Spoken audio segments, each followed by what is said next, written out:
Here's an update for you all. It appears to be about maybe an inch or half an inch. So ridiculous.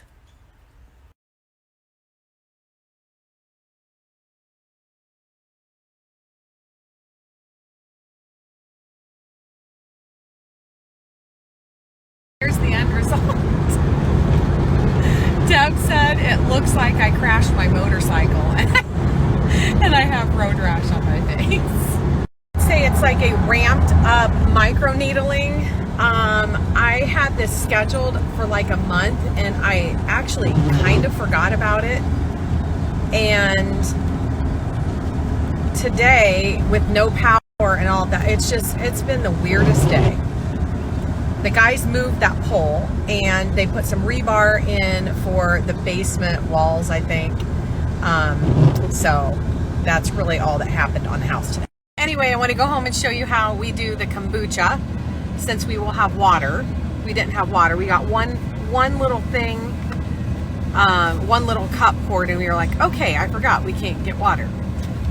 So I want to show you that, and I want to show you the cabinet because we got it all moved where it's going to go. So I'll show you that too. I thought I would show you how we cook spaghetti squash.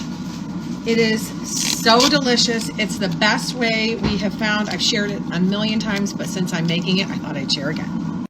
You cut it in half like normal and then take the seeds and the strings out. Deb calls it hair. Remove all the hair. And then I'm going to spray a little bit of avocado oil on it and put it in the air fryer. So I will show you and tell you how long. I put it cut side down in our air fryer. Turn on the air fryer on 390 for about, I'm going to do 8 minutes and then see. And I'll show you. Is it? We'll do 10. Deb thinks it's 20. I'm thinking it's 15.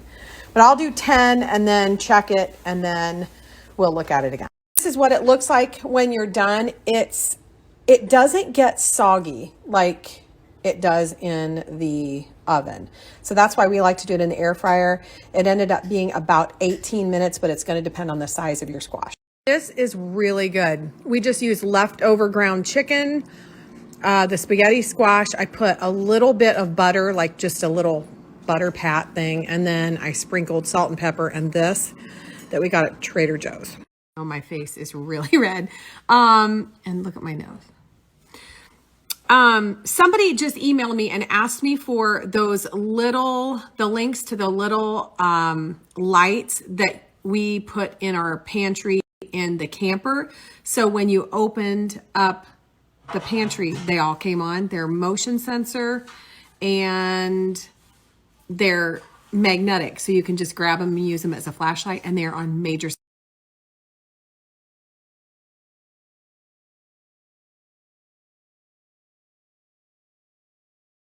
And I was just placing my order through Thrive Market, and I noticed that they still have the deal going on. If you sign up for your membership today, you will get 40% off of your first order and a free gift that is worth up to $50. And I want to show you why I love Thrive. So if I want to find gluten-free snacks, they have them all separated. If you're paleo, you can click that, vegetarian, keto, AIP, etc.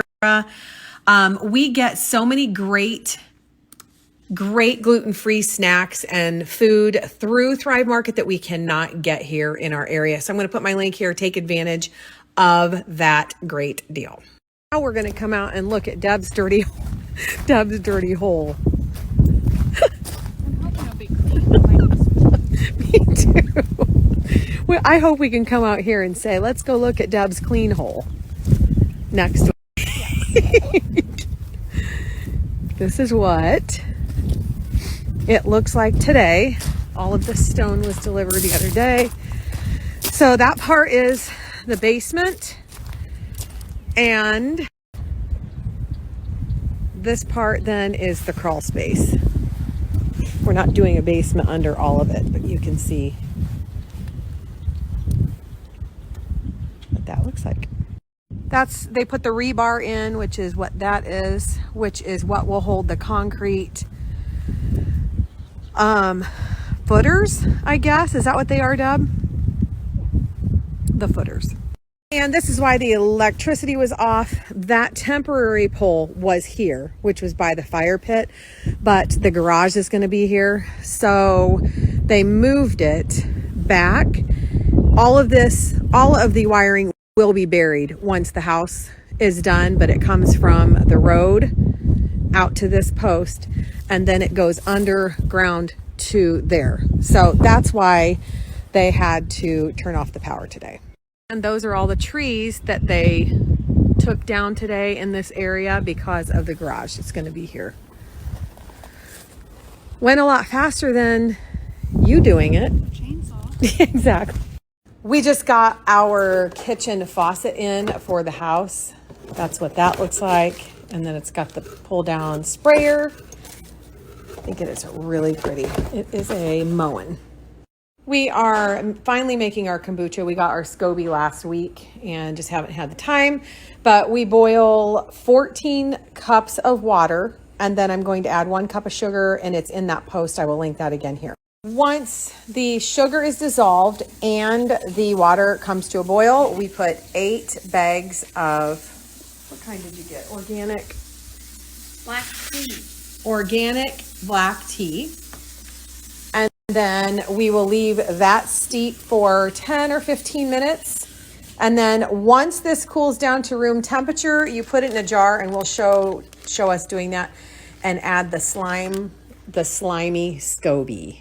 You guys remember that? Were you here? You put it all in here, and then you leave it set for 4 weeks, maybe 4 to 6, depending on the flavor, and then you bottle it, and then you scoop the SCOBY out. Do you remember, Deb? You ate one. I did.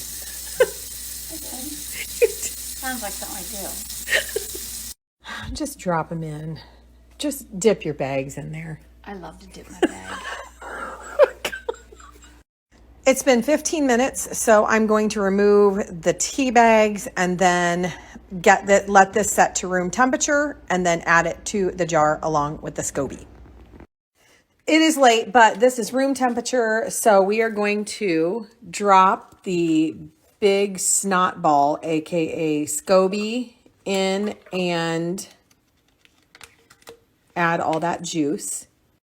There's the SCOBY floating on top, and then you put a cheesecloth over it, so what get in it? Pecker gnats. Nobody likes pecker gnats.